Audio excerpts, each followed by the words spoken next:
life goals. What's the end result? So that once you get into fellowship, you're supposed to be looking at that and not be looking at the wrong thing. That's one of the reasons these people get distracted. Number one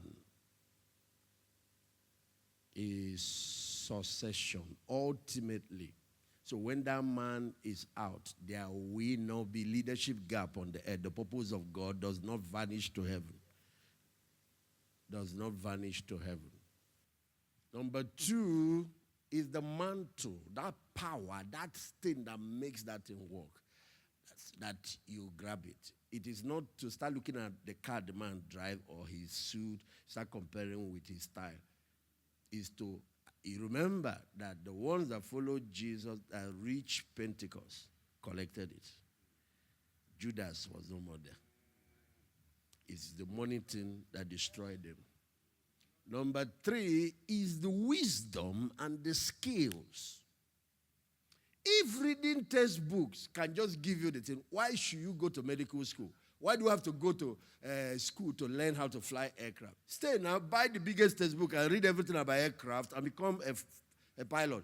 Just load your child with all the textbooks of medicine. Let him become a doctor.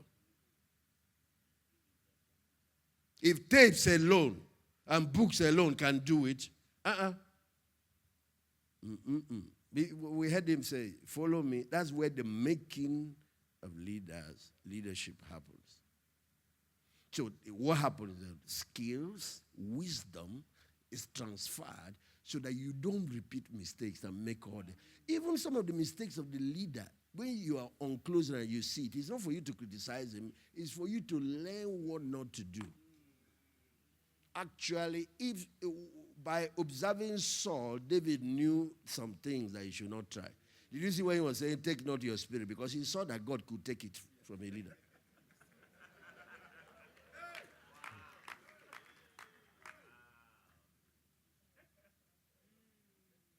Okay, let me show you something now. Let me show you. Why is it that they say Solomon is the wisest man that ever lived? In a sense, you are saying he was wiser than David. He was not greater than David, but he did more exploits in certain areas, not in war, not in all that, than David. Jesus said we can do greater works. He doesn't say we are greater than him. So where was the foundation of Solomon's wisdom laid? Was it when the Holy God now told him, I'll give you wisdom? No. Proverbs chapter, I think it's chapter 4 from verse 1. Let me see if it's that place, My son, hear ye children. This is Solomon talking. So he's about to transfer something he got, and he's telling us how he got it. Hear ye children, the instruction of a father, and attend to no understanding. For I give you good doctrine, forsake ye not my law. Now watch the next verse. For I was my father's what? Tender and only beloved in the sight of my... Why the Absaloms are trying to take over, collect power ahead of time? Solomon was understudying David. Now watch verse 4. He taught me also and said to me, let thy heart retain my... Do you see what he's passing now? He's mentoring the next generation and he's saying, this is what David taught me. And he's told me, keep my commandments and what? Look at the next verse. It was David that told him, get wisdom. So when God gave him that option, how did he know what to ask? Look at what David told him. He said, get wisdom, get understanding, forget it not, neither declare from the words of my mouth. Verse 6. Forsake her not, and she shall preserve thee. Love her, and she shall keep thee. Verse 7. Now watch. Wisdom is what? Wisdom is the principle. It's not the words of Solomon. It's the words of David. That's what he told him. That's the capital you need for your destiny. So when God gave him opportunity, you know what the guy asked?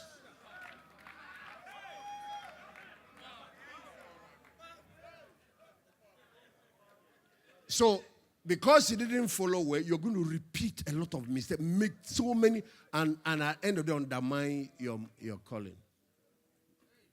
You undermine it.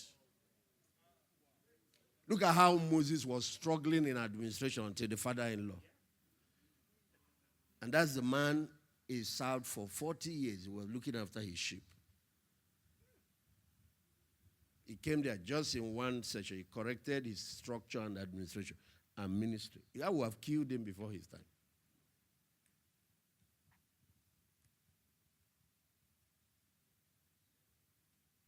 The fourth goal of followership is something that is so huge. So huge. And the part of the country where I'm from, where people don't want to, everybody wants to break away, starting. This is the disaster. What has caused so much disaster is character formation. Now, many of you are founders of ministry, leaders of ministry. You're sleeping around with your girls. You don't have financial integrity. You jumped away from followership. And now you can't cure your leprosy. Is the leader. That time you thought you were getting angry, he was correcting his character. And that is the foundation for your greatness. That is the foundation that will carry everything you're going to build. Your building, your anointing, your influence, all of those things. And now you have a building without foundation. Now the people you're producing are trying to build like that again. They want skyscrapers with no foundation.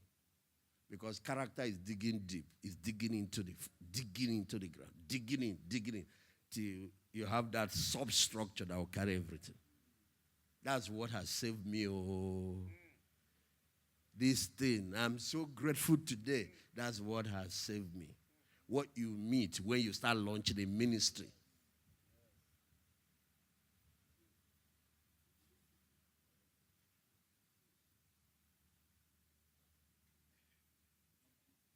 And the last goal is now your leadership. Finally, that whole thing is grooming you for leadership. So once you are in followership, that is leadership in the making. That is not textbook leadership. It's not classroom leadership. Followership is leadership in its formative years. Now, just look at our children. Pastor Victor has Joshua. I have a Joshua in my hand. How long does God place them under our care? I want you to watch followership now. Because a day is coming, it will be leave father and mother and be joined to your wife, and you become, and a new family starts. Yeah, though father-son relationship is eternal, but there is a time of, but how long did you put them? 18 years in some places. 25 years in some, depending on. So how long? 30 years. How long for Jesus? Remember at 12 when he tried to. The next thing he had to go and submit to his parents. There are a lot of things. All these minister acts, minister at 7, forget it. It doesn't work. I have 2 that I used to invite. That one that was 6 years that was preaching, I won't call his name. For some of you have seen. Once hormones started, he turned a teenager. Girls destroyed him, then other things.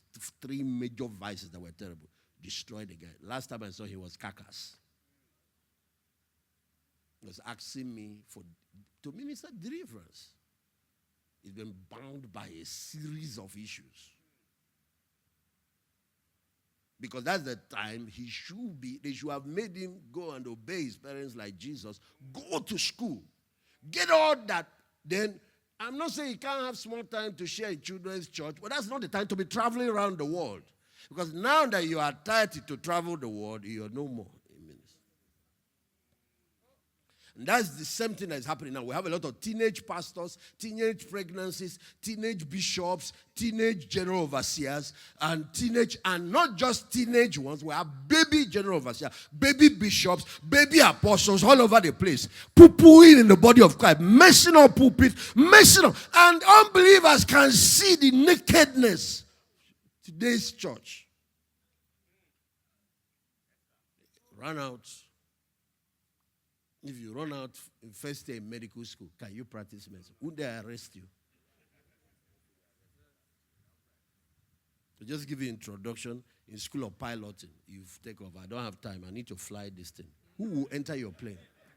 Won't you be dead?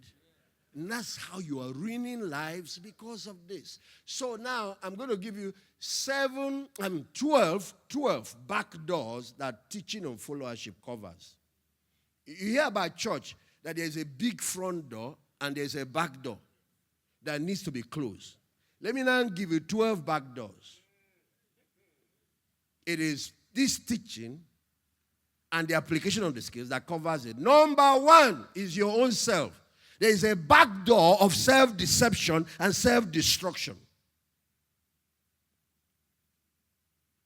where the lack of humility, lack of character, lack of integrity, and all of that is going to blow you. It doesn't matter how much anointing you carry. It's going to mess you up. So, in your own personal life, find somebody you submit to. I don't care who you are. I say I don't care who you are. I don't care what title you are going by now. You know, it's amazing that after Bishop Ogbueli was submitted to Papa Idahosa, and Papa Idahosa finally died. At that level of success, he still carried himself and went to Pastor David Ogbueli to put on. Headless heads will not return back from the battlefront to be cut off. There is no covering over you.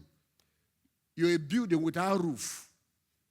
You know, recently, he was making a trip and he's going to fly across the Mediterranean Sea, Cyprus, and with the private jets. And that morning, Pastor David calls him and said, and then come. He said, wait until I come. And he got to the house. He prays for me. He said, Dad. He said, but the Lord has. You see, there's a covering on the man. And then, this with that. And he goes. On their way back, the plane engine failed. The pilot said, first engine has gone off. And guess where? On top of the Mediterranean Sea. At least Nigerian Africans are crossing to go to Europe and they are dying there. But now somebody is about to go on air. And why they are done, the second engine goes off. And now there is nothing to fly with. He said, he just told the man, find any nearest airport and see if you can land. Can you glide? How do you do that without engine? He said he relaxed his chair and slept. Because the man came in the morning and prayed that. So how can I still die here? It's either, and they don't, both the pilot and nobody has been able to explain how that plane was able to fly to the nearest airport. Because you don't fly when you don't have engine, you start falling. And landed smoothly. People don't know anything. People don't know this thing. So the first thing is yourself. Put a roof over your head. You need somebody to submit to. You run away from it. You have started ministry. Now you have to run back to it. That's part of what I did with myself.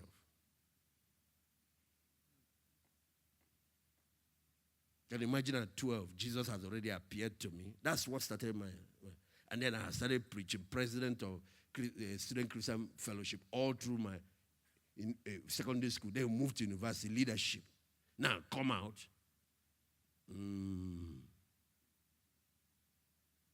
I had to forget all those things and go on. Number 2, there is a back door. If they are not taught this, and they are not groomed this, Satan will go and harness that. Is your wife. I don't care. All these celebrity women of God you are creating is problem. They have to be taught this and study, and they will understand it. That is where Satan brought Adam down from. That is where most of the major issues that are going are coming from. So families. And then we are creating celebrity women of God. So what do we have now? We are having the same rate of divorce as the entertainers. Because it's all Babylon. You're not supposed to have 2 different ministries. You're supposed to have a ministry complementing the other. Remember that one of the purposes of followership is to complement the weaknesses of your leader. You're not called there to criticize his weaknesses. His weaknesses is opportunity for you to add something, add value. Hello. The purpose of followership is to complement, not to compete with your leader.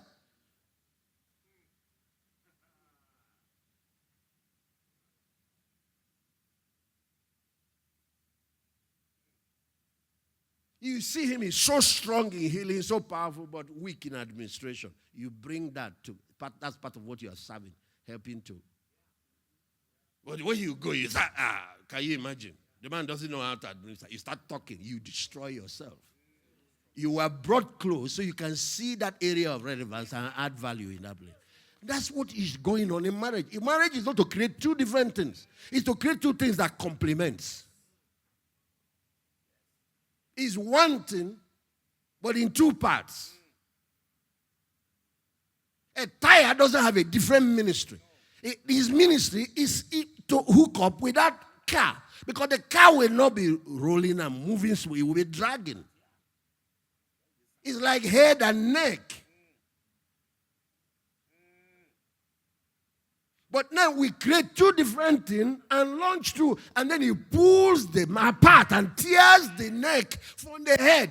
That's what is going on. It's Babylon model. It's Jezebel.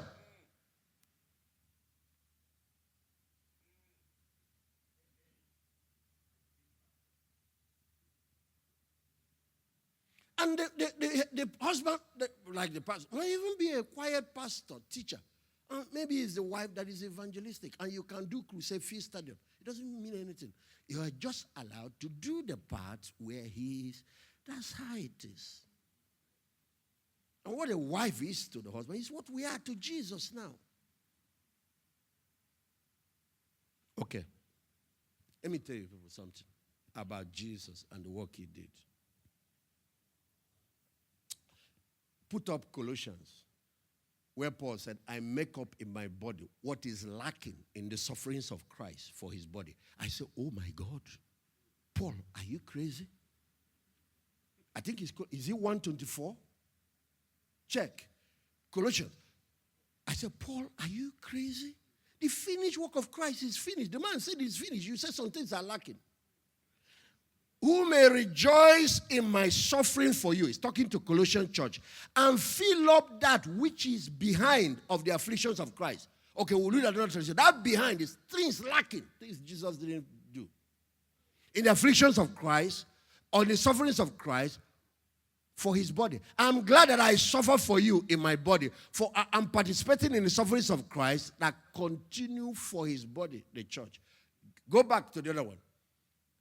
Go back to the King James. I just want to show them. Now you rejoice in my suffering for you and fill up that which is behind of the afflictions of Christ in my flesh for his body's sake, which is the church. Now, I said, Lord, this is crazy verse in the Bible. What is the meaning?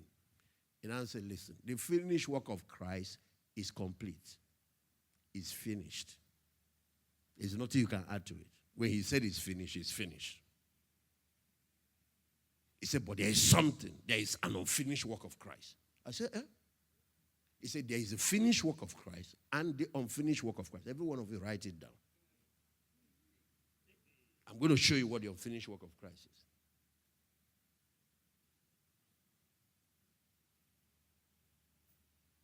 The unfinished work of Christ is now the job of world evangelization or discipling the nations. You have died, but the death is not saving anybody until somebody goes to tell them. And you finish dying, rose, and vanished to heaven. You are not traveling around telling them. Now you have gone to heaven and you sat down.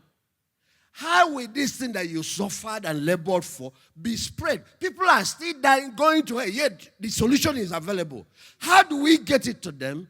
That's where his bride now has a ministry.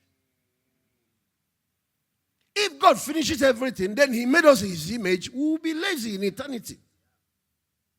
Hello? Do you know that there is an unfinished work of creation, that God did not create everything, yet creation was finished? The unfinished work, God completed creation and rested, said everything was good. But the unfinished work of creation is that God makes trees, he doesn't make chairs and furniture. God makes curtains, he doesn't make sheds. The guys were running around naked. Thank God they were covered by the glory. God makes gold ore, he doesn't make jewelries and trinkets. Not that he can't, but he didn't. The reason is that he has made us in his image. We have to have something to contribute. Hey. If Jesus won the whole world, then there will be no crown for you. We will only be citizens. We can't rule with him. We won't have power with him. Hello! Look at this in the lab. One person, Ebola is killing people like what happened in Africa. And a group of scientists research, risk their life, do all that, and they finally find a cure. And some of them probably died in the course of doing that research. Because even when the cure, they had to test it with people and be sure that it's working. And somebody even lost his life and all that. But finally, the cure has been produced. But people are still dying. Because there is another work. And that work is to now go and educate the communities and let them know there's cure for Ebola. Educate them on, first of all, how not to get it. But even when they get it, that there's cure. And not just to educate them, to administer that drug to everyone that has it and get themselves. That's now the role of the church.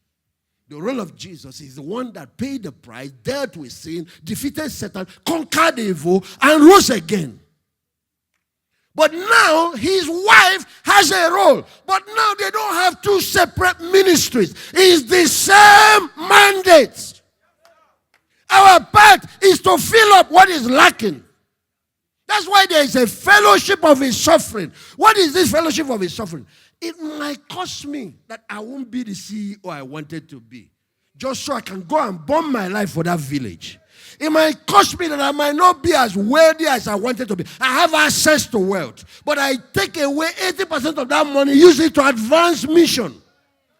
It might be that I studied, I'm a professor. I could be sitting in the university teaching, but I chose to go and burn. It's called incarnational lifestyle. Incarnation is that the man was a prince born in glory, the only begotten son of God, living in paradise. But he chose to come down here where the problems are, lived here among us, and lay down his life for us. That's what, when I pay whatever price, it might be 50% of my income. I could have built a big mansion, lived in a big, I decided to, so that I can see the Great Commission go. Maybe my children should have gone to Harvard. I choose to put them in a lesser school, use the extra money to finance mission. Whatever the suffering, whatever is the price I pay, not to go and die again on the cross, but to help get that message to the world that is dying. That's what Jesus will reward me. When he said, we suffer with him, we will reign with him.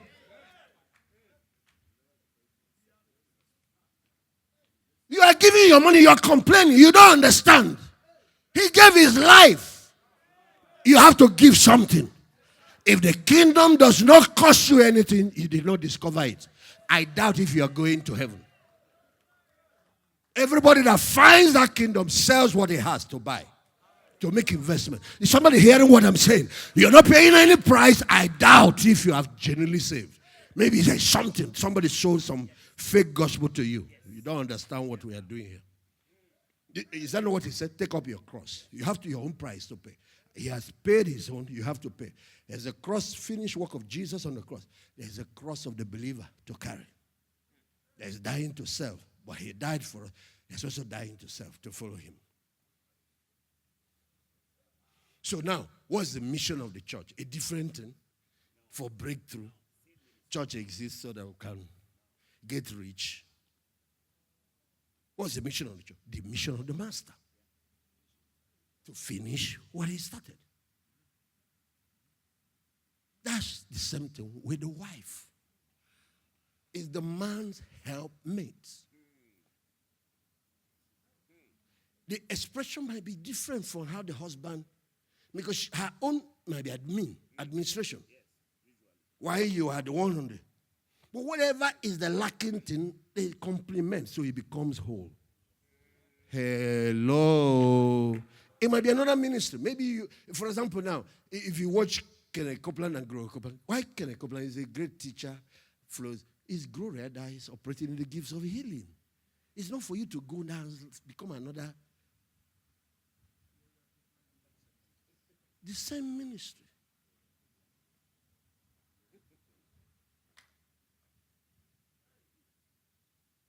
You launch Gloria Copeland Ministry. Next thing, the place have turned into two. Because nobody can talk to you again. That's why God brings you to a leader. So you can fill up what is lacking. You will see it. But what most people now do, when they see it, they turn it into murmuring, complaint, gossiping. But then God brought you there to feel it.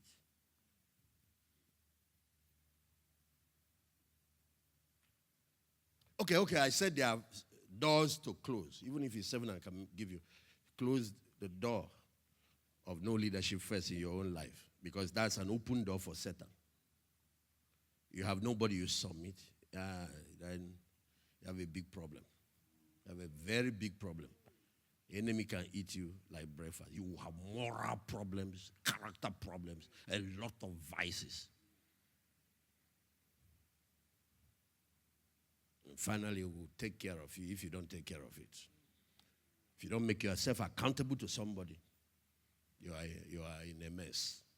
Don't care what title you wear. So second is your spouse, because the devil doesn't come through the front door. He always goes through the back door. He didn't come to challenge Adam. He just left him alone. He's the man that has dominion authority. He just went through the. He didn't come to challenge Jesus. They had their own time in the wilderness. He just went through Peter. And went through Judas. That's the principle.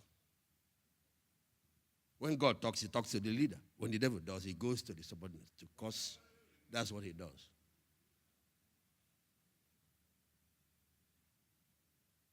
You know, for example, now, you are in Redeem ministry, and the Lord is talking to you about Redeem. It's not the Lord, it's Satan. When the Holy Spirit talks to you, he will talk to you about your personal life. If you have a role given to you, maybe a cell, he can talk to you about that cell. He can talk to you about your family. But if he starts talking to you about Redeem, it's Satan. You have no business. God talks to the head. Look at the functions of the head.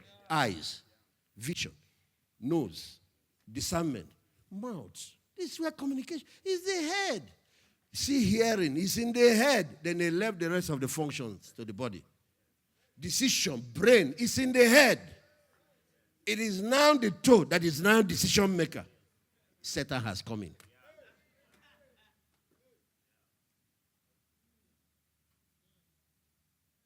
Okay. So your wife taught your children. If they are not taught this, that's where the devil will go and enter.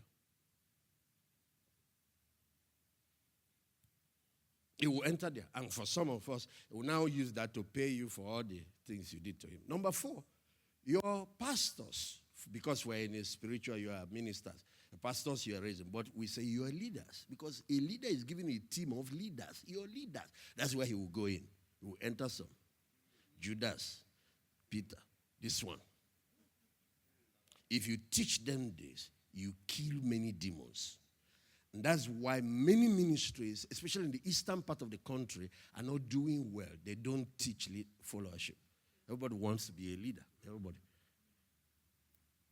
Call it leadership, leader-centric culture. That's what at least our Southwest do better job than. But the madness is everywhere now. Because they said their last days is an era of rebellion. He says the spirit of lawlessness that is going to be prevailing. The spirit of Antichrist is the spirit of lawlessness.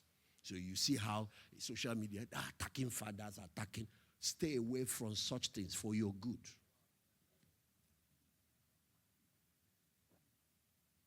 Your leaders. Then your intercessors. Get a group of people praying. Don't teach them this. Satan will enter there. I'm giving you guarantees. Get them, he will enter there. Your administrators.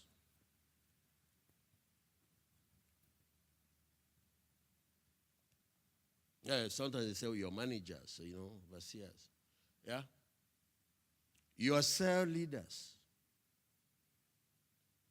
But all of these ones are wonderful. Your worshipers and their worship leaders. Oh, it will enter. Talents. Who are these? They don't appreciate me here. These are,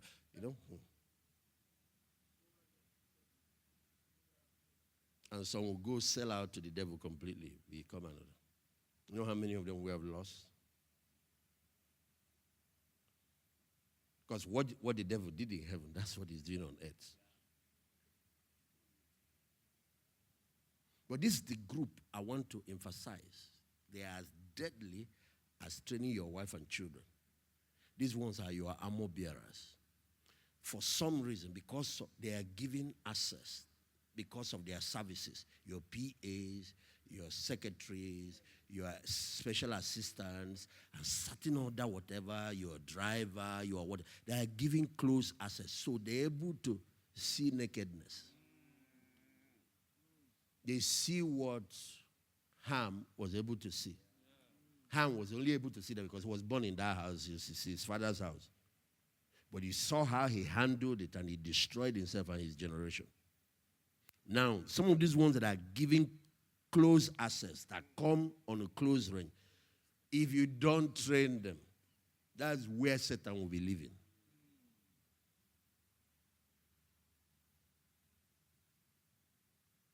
The reason you are given opportunity to see your leader's nakedness is so you can cover it. You go and uncover it for the rest of your life. You will be a naked man. Even God can't cover you.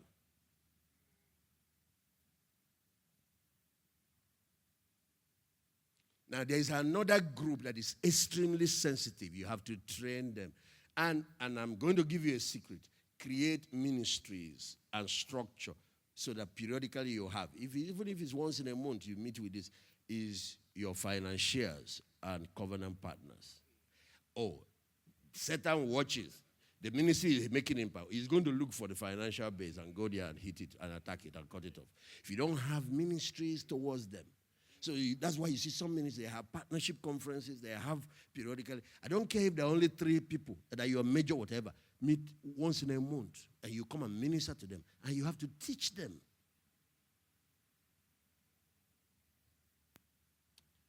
I can stop so we can do something. Then, but ultimately, one group that if you must train with this is your members, your congregation. If you don't, that's how the front door will be bringing people, back door will be vanishing.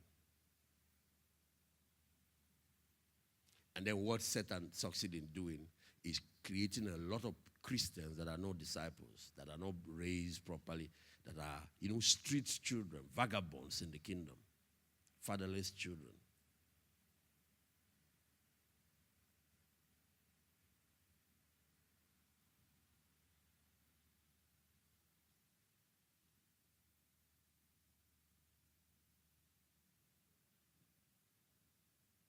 Okay, let me see if you can get up to 12 skills. I need some people to come, but I'm going to mention some. The principles and skills of leadership. Let me just mention like 12. They have been mentioned, but some other ones are not mentioned. For example, the principle of trust. Yeah. For example, the principle of prayer. You have to be praying for your leader. It's part of the skill of followership. The principle of Number 3, the principle of focus. Now, if I want to write a book for the secular world, I might not put prayer. I will now pray wishing your leader well. You want him to succeed.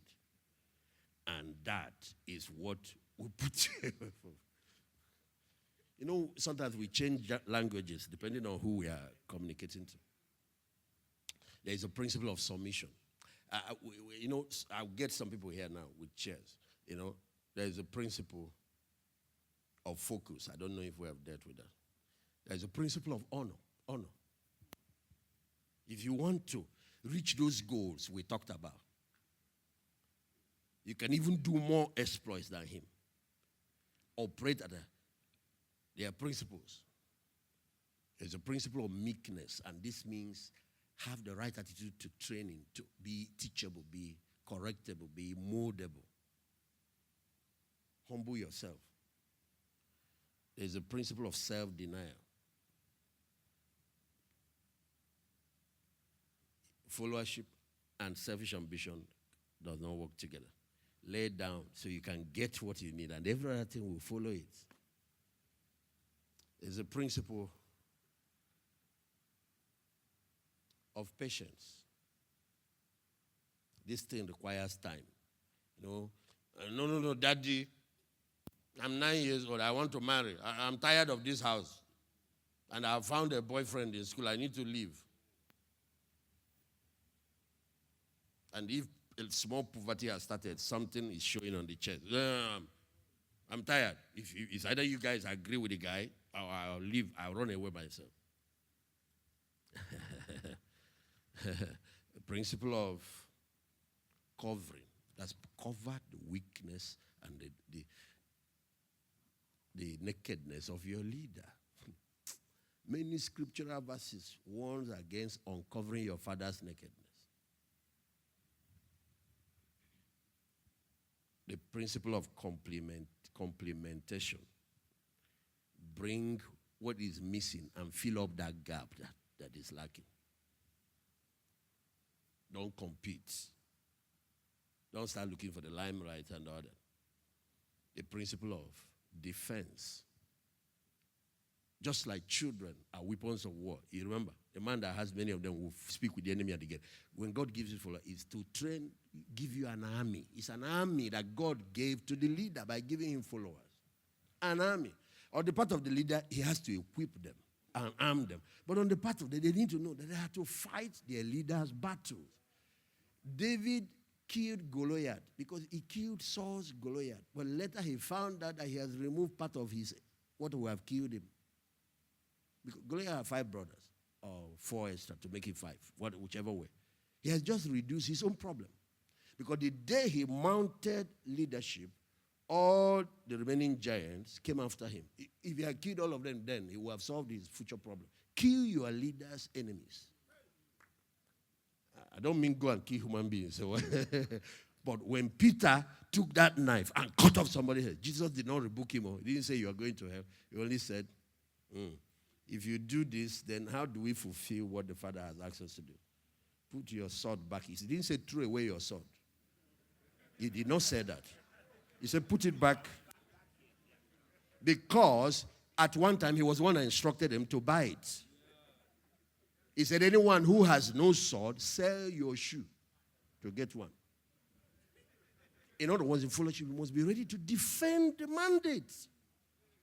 David's men said to him at one time, you won't go out again with us, lest you quench the light of Israel.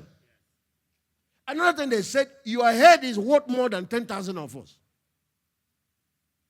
I know you say everybody is equal. You don't know anything. They're equal in creation, not equal in function. Anyway, the principle of sensitivity. And it's not just sensitivity to God, so I know my leader is going like when he was talking. No, sensitivity to your leader. When he makes sign, you can pick what he needs. You preempt them sometimes. You don't need to. Dr. Kurt will be speaking this evening, and I came with him from US. My job is to serve him, or maybe you are assigned to him here. I need to iron 3 suits. Iron this and iron this, because I don't know the one he will want to. Preempt the needs and put solution around the corner. Let me even bring this extra thing in case he needs it. If he doesn't need it, no problem. And then he turns, where is my... He said, oh, sorry, sir. You know what some people do? For example, you are serving a leader, you come. He finishes, and he's gisting, and he's going to the car. His Bibles are still left. His phone is still there. And then he gets some to realize that his phone, but there is somebody serving him. And where is my phone? He said, oh, sorry, sir, we left it in church. You are a fool. That's how God marks who to finish off from program. That's also where he marks those he's going to promote. Those. Because if you can be sensitive to a man you see, how can you be sensitive to God you don't? You remember what happened when David met Saul sleeping? Saul was pursuing him. And he came cut off some portion of his and went up. David now woke him up. But he didn't insult him. He started talking about his armor bearer. He said, that guy deserves death. So you left your master. If your master is sleeping, you slept off too. He says, see your skirt. I came there and cut it. If I wanted to kill you like they were lying to you, see. The real dangerous person in your life is this guy.